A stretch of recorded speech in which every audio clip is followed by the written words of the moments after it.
ఇలా కూడా కట్ చేసి మనీ సంపాదించొచ్చా, లేదా మనమే కుట్టుకుని మనీని సేవ్ చేయొచ్చా? చేయొచ్చు. ఒక ఆలోచన ఉంటే ఎలాగైనా బ్రతకచ్చు. ఎవరి కోసం ఎదురు చూడవలసిన అవసరం లేదు. మీ చేతుల్లోనే ఆ టాలెంట్ ఉంది. సెల్ఫ్ గా కుట్టుకోవడం అంటే కేవలం పని కాదు, అది మీ మీద నమ్మకం పెంచుకునే మొదటి అడుగు. మొదటిసారి కష్టం అనిపిస్తుంది, కానీ ఒకసారి నేర్చుకుంటే లైఫ్ లాంగ్ ఉపయోగపడుతుంది. ఏమంటారు? కటింగ్ చాలా ఈజీగా ఉంటది. అస్సలు టైలరింగ్ లో టచ్ లేకపోయినా మినిమం థాట్ అయినా వస్తుంది.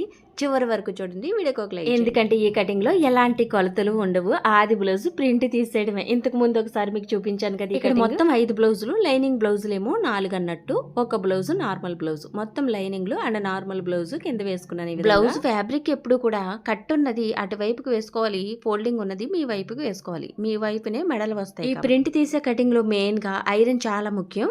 మొత్తం బ్లౌజులను ఐరన్ చేసుకోవాలి, అలాగే ఆది బ్లౌజును కూడా చక్కగా ఐరన్ చేసుకోవాలి. ప్రతి మూల ముడతలు లేకుండా చాలా నీట్ గా ఉంటేనే మీకు మార్కింగ్స్ కూడా నీట్ గా పడతాయి. ఓకేనా? చిన్నగా మొదలు పెట్టినా పెద్దగా ఎదగాలి. ప్రతి పెద్ద టైలర్ కూడా ఒక రోజు మొదటిసారి మిషన్ పట్టిన వాళ్లే కదా. మొదట్లో కటింగ్ తప్పు అవుతుంది, స్టిచ్చింగ్ కూడా సరిగ్గా రానప్పుడు కస్టమర్స్ కూడా తక్కువగా ఉంటారు. అందుకే చాలా మంది అక్కడే ఆగిపోతారు. అందుకే ఆగకుండా నేర్చుకోండి. ఒక రోజు మీరే ముందుంటారు. ఈ రోజు ఒక బ్లౌజు, రేపు 2 బ్లౌజులు, తర్వాత 5 బ్లౌజులు, అలా మీ మీద మీకు నమ్మకం పెరుగుతుంది.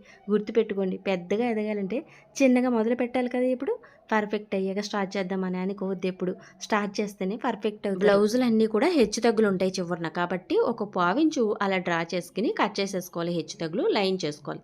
ఆ తర్వాత పైన ఒక పావించు మార్కింగ్ చేస్తేనే అది మనం నడుము పట్టి కుట్టుకోవడానికి. చూడండి, ఆది బ్లౌజ్ తీసుకుని సొద్ద మొక్కతోటి చివర్ల అనమాట, బాగా చివర్ల డ్రా చేసుకోవాలి. సొద్దతోటి ప్రింట్ తీసేస్తాం కదా, ఇది మనకి ప్రింట్ పడేలాగా శుద్ధని ఎక్కువగా రుద్దాలన్నట్టు. చూడండి, నడుము దగ్గర అండ్ కింద అన్ని చోట్ల కూడా నీట్గా వంకరలు రాకుండా మీరు లైను క్లాత్ మీద గీస్తున్నప్పుడు మీకు తెలుస్తుంది లైన్ వంకర వచ్చిందా లేదంటే నిదానంగా వచ్చిందా అనేసి. ఆ విధంగా చంక దగ్గర కూడా కుట్టు ఉంటుంది, ఆ కుట్టు లైన్. ఇప్పుడు మీరు తీసేది బ్యాక్ పార్ట్ కాబట్టి బ్యాక్ పార్ట్ను మాత్రమే చూడాలి, దానికున్న చివరి కార్నర్ల మీదే రుద్దాలి. ఓకే, చూడండి, అందుకే ఐరన్ చాలా ముఖ్యం. మీకు కార్నర్లు చక్కగా చూపిస్తుంది, చికాకు లేకుండా మీరు ప్రింట్ తీసుకోవచ్చు నీట్గా. బ్యాక్ పార్ట్ ఒక భాగం మీద మనం మార్కింగ్ చేస్తాం, ఒక భాగానికి మనం ప్రింట్ తీస్తున్నాం, ఎందుకని క్లాత్ ఫోల్డింగ్ మీద ఉంది కాబట్టి. ఓకేనా? చూడండి, ఈ విధంగా నీట్గా సర్దేసుకుని ఈ మార్కింగ్లు కింద పడతాయి. చాక్ పీస్ ఉంటుంది, వైట్ చాక్ పీస్, అదైతే బాగా మస్తుగా పడుతుంది, దాంతో ట్రై చేయండి. కటింగ్ లో కొంచెం ఎక్కువ సమయం తీసుకుంటేనే స్టిచ్చింగ్ లో మీకు చికాకు లేకుండా ఉంటుంది. నీట్ గా సర్దుకోవడం మీదే ఎక్కువ ఆధారపడి ఉంటుంది, ఇలాంటి ప్రింటింగ్ అయినా లేదా ఆది బ్లౌజ్ తో కటింగ్ అయినా. చూడండి, కరెక్ట్ గా సర్దుకున్నాక ఇలాగా ట్యాప్ చేస్తే చేతితోటి కింద మనకి మార్కింగ్ చూడండి ఈ విధంగా పడ్డాయి. ఆల్రెడీ ఎగ్జాక్ట్ గా స్ట్రైట్ గా గీత ఉంటుంది, అలా గీత స్ట్రైట్ గా గీసుకోండి. మీకంటూ ఒక థాట్ ఉంటుంది కదా, మీరు గీసిన లైన్స్ సరిగ్గా రాకపోయినా మీరే రౌండ్ షేప్లు ఎక్కడ ఇవ్వాలి, స్క్వేర్ లాగా ఎక్కడ గీయాలి అనేది ఒక థాట్ ఉంటుంది కదా టైలరింగ్లో, అది ఇక్కడ ఉపయోగించాలి. ఎస్, మెజర్మెంట్లు గుర్తులైతే ఇస్తుంది ప్రింటింగ్, కానీ లైన్స్ మాత్రం రౌండ్లు ఎక్కడ, ఆ స్క్వేర్లు ఎక్కడ అనేది మీరు నిదానంగా చక్కగా మంచిగా డ్రా చేయాలి. అందుకే టైలరింగ్లో ఈ డ్రాయింగ్ స్కిల్స్ కూడా ఉంటే చాలా మంచి. బ్యాక్ డాట్గా 1 ఇంచు అండ్ 2 ఇంచులు ఎక్స్ట్రా ఖర్చుకు తీసుకున్నాను నడుము దగ్గర, పైకి స్ట్రైట్గా లైన్ గీసాను. అక్కడతో మనకి చెస్ట్ కొలత అండ్ నడుము కొలత ఖర్చుతో పలంగా వచ్చింది. మెడకి అండ్ షోల్డర్కి అండ్ చంకకి ఎక్స్ట్రా 1/4 ఇంచు ఖర్చు డ్రా చేసుకోవాలి ఈ విధంగా. ఎందుకని కుట్టుకోవడానికి ఖర్చులు అన్నట్టు మెడ, షోల్డర్, చంక ఇవన్నీ కుట్టుకున్న తర్వాత అసలు లైన్ మీదకి వెళ్తుంది బ్లౌజ్. ఓకే, ఖర్చు లైన్ మీదే కట్ చేసుకోవాలి. ఇది మొత్తం గుర్తుపెట్టుకోండి. మీరు ఏదైనా వర్క్ మొదలు పెట్టారనుకోండి, టైలరింగ్ కాదు ఏదైనా కొత్తగా మొదలు పెడితే తప్పకుండా కొందరు అంటారు, ఇది నీ వల్ల కాదు, అంత మనీ ఏం రాదు, వదిలేయని. వాళ్ళ పని మాట్లాడడం, మన పని చేయడం. ఈ రోజు మీరు కష్టపడితే రేపు అదే వాళ్ళు మీ దగ్గరికి వస్తారు. మన మీద మనకి నమ్మకం ఉండాలి, అదే మన బలం. ఇతరుల మాటలు వింటే మనం ముందుకు వెళ్ళలేం, కాబట్టి వినాలి కానీ నమ్మకూడదు. మన పని మనమే చేస్తే రిజల్ట్ మన చేతుల్లోనే ఉంటుంది. చూడండి, బ్యాక్ పార్ట్ ఎంత నీట్గా అన్ని బ్లౌజులు ఒకేసారి కట్ చేసేసాను. ఈ విధంగా కటింగ్ చేయండి, మీ బ్లౌజ్ మీరు ఈజీగా కుట్టుకోవడానికి ట్రై చేయండి. బ్యాక్ పార్ట్ కట్ చేసేసారు కదా, ఫ్రంట్ లో ఒక్క ట్రిక్ ఉపయోగిస్తే చాలండి, ఇక బ్లౌజ్ కటింగ్ అయిపోయినట్టే ఆటోమేటిక్. చూడండి, మెడ ముక్కలు ఇక్కడ కట్ చేసి అవి మనకి తాళిపట్టే హుక్స్ పట్లు వేసుకుంటే పనికొస్తాయి, దాచుకోవాలి. మొత్తం బ్లౌజ్ ముక్కలన్నీ లైన్ గా ఉన్నాయా ఒకసారి చెక్ చేసుకోవాలి, ఇటువైపు కట్ ఉన్న వైపు. ఓకేనా? ఇక్కడ బ్లౌజ్ ఫ్యాబ్రిక్ వెడల్పు వచ్చేసి ఎక్కువ ఉన్నది ఒకటి ఉంది, బాగా తక్కువ ఉన్నది ఒకటి ఉంది. అవి 2 తీసి పక్కన పెట్టేసి కనమ 3 కూడా ఒక లెవెల్‌లో ఉన్నాయి చూడండి వెడల్పు. అవి 3 సమానంగా పెట్టుకుని దాని మీద ఫ్రంట్ కట్ చేసి తర్వాత ఆ రెండిట్ల మీద కూడా కట్ చేస్తాను. ఇలా చేస్తే నీట్‌గా ఉంటది కటింగ్. లెవెల్ చేసుకోకపోతే ఫ్యాబ్రిక్ చాలా వేస్ట్ అవుతది. సో జాగ్రత్తగా చూసుకొని కట్ చేసుకోవాలి. అండ్ కటింగ్‌లో తప్పులు కూడా జరిగే ఛాన్స్ ఉంటది కాబట్టి నీట్‌గా చూసుకొని కటింగ్ చేసుకోవాలి. చూడండి కొంచెం సమయం తీసుకుని నీట్‌గా శ్రద్ధగా సర్దుకుని మార్కింగ్ చేసుకుందాం. ఓకేనా? ఇక ఇలా సర్దుకున్నాక బ్యాక్ పార్ట్ని తీసుకొచ్చి ట్రిక్ ఏంటనుకుంటున్నారు? బ్యాక్ పార్ట్ని ఇలా క్రాస్గా వేయడమే ట్రిక్. ఇది ఒకటి వస్తే చాలండి. రోజు కుడతాము, ప్రతిరోజు కుడతాను నేనైతే ఈ క్రాస్ బ్లౌజులు. ప్రతిరోజు మనీ సంపాదిస్తుంది. ఎప్పుడైనా పండగలకే మోడల్ బ్లౌజులు అండ్ ప్రిన్సెస్ కట్లు వస్తాయి కానీ మినిమం ఎప్పుడు క్రాస్ బ్లౌజే. చూడండి క్రాస్గా ఈ విధంగా వేసుకోవాలి. స్ట్రైట్ చూడండి ఆ వైపున మొక్కలో అటు సంకొచ్చేలా వేసుకోవాలి. అది ఖచ్చితమైన క్రాస్ అన్నట్టు. చూడండి మనకి షోల్డర్ దగ్గర అండ్ మెడ దగ్గర నడుము దగ్గర అన్ని చోట్ల కొంచెం కొంచెం డ్రా చేసుకోవాలి ఆ విధంగా. ఇక ఫ్రంట్ ఈ విధంగా తిరగవేసుకుని ఈ మెడ ఎలా ఉందో హుక్స్ పెట్టి ఉన్న ఫ్రంట్నే తీసుకోవాలి. మళ్ళీ పైన పావించి ఖర్చుకు మార్కింగ్ చేసుకుని దాని మీద పెట్టేసుకోవాలి. ఈ షోల్డర్ ఏదైతే ఉందో ఫ్రంట్ షోల్డర్ ఈ విధంగా ఫ్రంట్ మెడని ఆ గీత మీద ఎట్టుకుని నీట్గా సర్దుకోవాలి. చూడండి దగ్గరికి పెడుతున్నాను. ఈ ఫ్రంట్ని ఖచ్చితంగా కూర్చోబెట్టాలి. ఇక్కడ ఎలాగా పట్టి చూడండి ఈ గీత మీద నడుము గీత మీద నిలబెట్టాలి దీన్ని.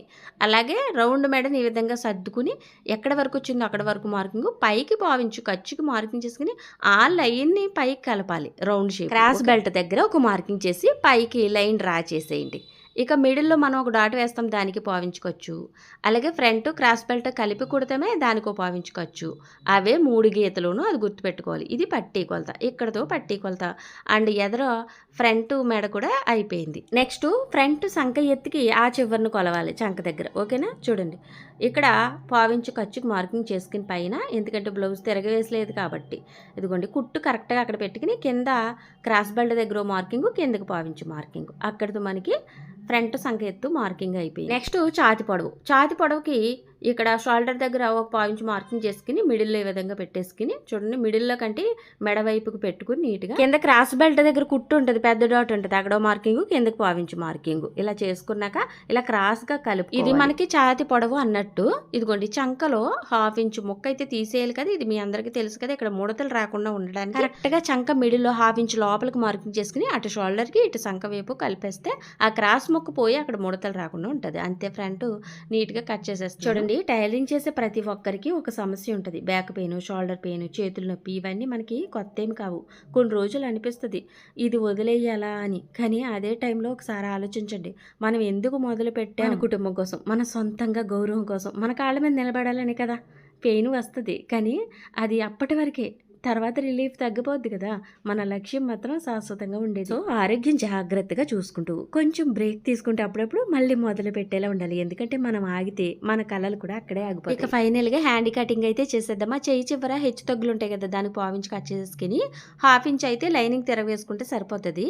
మీరు చేతికుట్లు వేయాలనుకుంటే 1 ఇంచ్ ఎక్స్ట్రా ఖర్చుని లైన్ గీసుకుని ఆ కార్నర్ మీద పెట్టేసుకోవాలి మన హ్యాండ్ని. హ్యాండ్ హైట్ ఇప్పుడు హ్యాండ్నే చూడాలి మీరు. బ్యాక్ ఫ్రంట్ అయిపోయింది, హ్యాండ్ని చూడండి. ఇక్కడ హైట్ కుట్టున్న దగ్గర మార్కింగ్, పైకి పావించు మార్కింగ్, చెయ్యి చివర ఒక మార్కింగ్ అండ్ చెయ్యి చివర సంక ఎత్తు కూడా ఒక మార్కింగ్, ఒక పావించు పైకి మార్కింగ్. అది సంక ఎత్తు.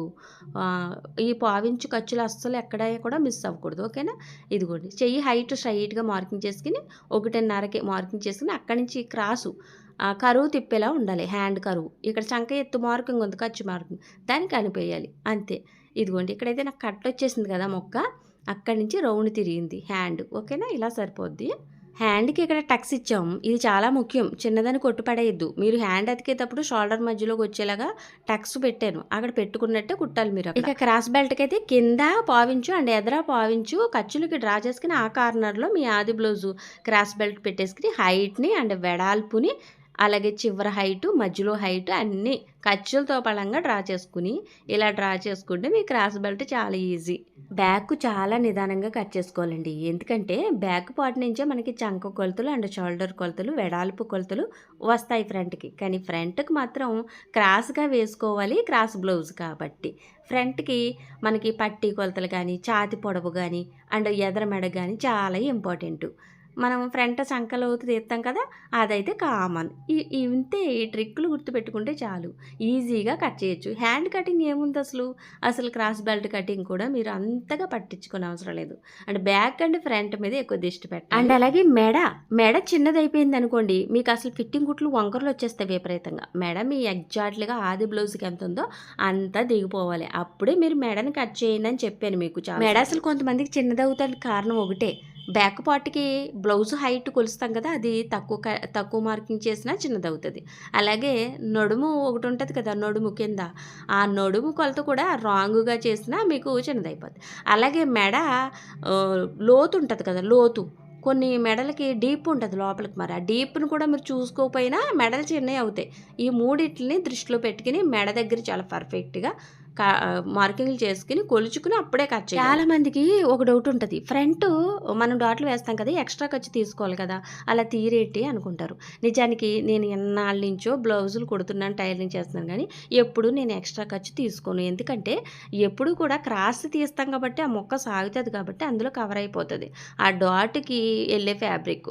ఒకవేళ విపరీతంగా ఎక్కువ బ్రెస్ట్ ఉన్న వాళ్ళు ఉంటారు, వాళ్ళకైతే ఖచ్చితంగా ఒక 1/2 ఇంచు 1 ఇంచ్ వరకు పెట్టుకోవచ్చు ఎక్స్ట్రా, అంతకన్నా ఎక్కువ మించి ఉండదు. ఈ మనం ప్రిన్సెస్ కట్కి 2 ఇంచులు డాట్ తీసుకుంటే 2 ఇంచులు పెట్టుకుంటాం ఎక్స్ట్రా. ఎందుకనంటే అది సాగదు, నిలువుగా తీస్తాం. ప్రిన్సెస్ కట్ ముక్క నిలువు ముక్క తీస్తాం, కానీ క్రాస్ కటింగ్లో అలా కాదు, క్రాస్లో తీసినప్పుడు ఆ ముక్క సాగుతుంది కాబట్టి మీకు ఎక్కువ లూజు ఏర్పడుతుంది అక్కడ. ఓకేనా, ఇది గుర్తుపెట్టుకోవాలి. చెప్పినవన్నీ కొంచెం ఆలోచిస్తే మీకు పరిష్కారం దొరికినట్టే. కొంతమందికి మెడలు చిన్నవి అవుతున్నాయి, బ్యాక్ మెడ అనే వాళ్ళకి, అలాగే ఈ డాట్స్కి ఎక్కువ క్లాత్ తీసుకుంటలేదు ఎందుకు అనే ప్రశ్నలకి. అలాగే కొంతమంది ఏం చేస్తారు తెలుసా, హ్యాండ్ సరిగ్గా అతకరు. పర్ఫెక్ట్గా హ్యాండ్ అతికినప్పుడే షోల్డర్ భుజం మీదే ఉంటుంది కదలకుండా. ఒక ఆవిడ బ్లౌజ్ పట్టుకొచ్చి నాకు ఏంటో బ్యాక్ ఎదరకొచ్చేస్తుందండి, ఎందుకు ఇలా జరుగుతుంది అని అడిగితే ఏమైంది, అక్కడ హ్యాండ్ని చూసాను నేను, చెక్ చేస్తే హ్యాండ్ తప్పుగా కుట్టేసారు. హ్యాండ్కి టక్స్ ఇచ్చామే, అది కరెక్ట్గా షోల్డర్ మధ్యలో పెట్టి కుడితేనే అటు ఇటు మనకి సమానంగా వెళ్ళి హ్యాండ్ కూర్చుంటుంది, అండ్ బ్లౌజ్ను కూడా అలా ఉంచుతుంది. అలా ఉంచకుండా అటు ఇటు తిప్పేయడానికి కారణం హ్యాండ్ సరిగ్గా అతకకుండా వాళ్ళు చేయి చివరి కూడా సమానంగా లెవెల్ చేసి కుట్టేశారు. అండ్ సంఖ దగ్గర కూడా సమానంగా చేస్తారు. సంఖ కూడా స్ట్రైట్గా చూసుకోవాలి, వెనకాల చంక అండ్ ఎదరు చంక సమానంగా టైట్గా పట్టుకుని అక్కడ మార్కింగ్ చేసుకోవాలి చంక కొలత. అవి ఏమి సరిగ్గా చూడకుండా సమానం చేసేస్తారు, అంటే మిగిలిన ఖర్చుని సమానం చేసేస్తారు బయట ఖర్చుని. అలా చేస్తే ఏమవుద్ది, ఇక్కడ తేడాలు వచ్చేసి బ్లౌజ్ ఫైనల్గా కుదరనట్టుగా అయిపోద్ది. ఇవన్నీ చాలా తలనొప్పులు ఉంటాయి, ఇవన్నీ దగ్గర కూర్చొని చెప్తేనే అర్థమవుతాయి. కానీ నేను చెప్తున్నప్పుడు కొంచెమైనా థింకింగ్ చేసి ఆలోచించారనుకోండి, మీకు నిజంగా పరిష్కారం దొరుకుతుంది. ఫిట్టింగ్ కుట్లు వేసేటప్పుడు ఈ సమస్యలు మీకు చెప్పిన వాళ్ళలో చాలా మంది ఒక మాట చెప్తారు, మన హస్బెండ్ సంపాదిస్తున్నారు కదా సరిపోద్ది అని. కానీ నిజంగా ఆలోచిస్తే మన కోసం మనం సంపాదించిన ₹1 విలువ వేరేగా ఉంటుంది. ఎవరి దగ్గర కూడా డబ్బు ఉంటే చిన్న చిన్న అవసరాల కోసం ఎవరి మీద ఆధారపడవలసిన అవసరం ఉండదు కదా, అది మన గౌరవం కూడా. టైలరింగ్ చిన్న పని కాదు, ఇది మన చేతిలో ఉన్న ఒక ఆస్తి.